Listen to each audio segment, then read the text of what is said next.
I'm joined now by Rina Shah, political advisor and commentator, live from Washington. Rina, how likely is Trump to follow through on this one?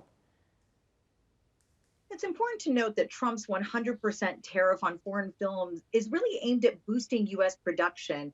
But what it ignores here is Hollywood's $30 billion in global revenue in 2024, with the $15.3 billion trade surplus. So imposing tariffs on intellectual property like films, which is a U.S. export strength, invites retaliation, as we just saw with China's recent 125% tariff on U.S. exports. And what it does is plans to curb Hollywood imports. This escalate trade tensions and also potentially cost the U.S. film industry $500 million in Chinese box office revenue. And very few movies, Rina, actually now are made in one country. So how might this work in practice? So how likely is this to work? Look, labeling foreign films a quote unquote national security threat is a stretch. But given that countries like Australia and the UK, which are key US allies, they offer tax incentives. For example, Australia has a 30% location offset.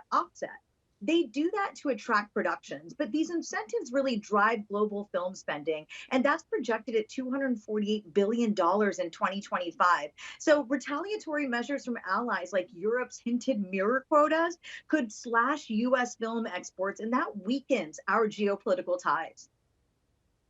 Rina, this industry is still recovering after those strikes, the pandemic. It really must come as a blow. How much of a blow will this come now to the industry, having started to recover from previous blows?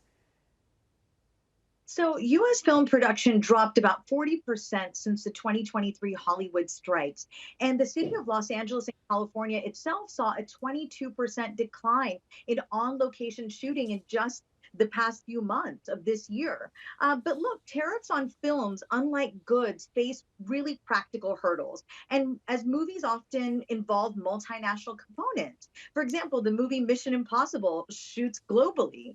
So tax credits, not tariffs, would better compete with global incentives and bring jobs back here to the United States.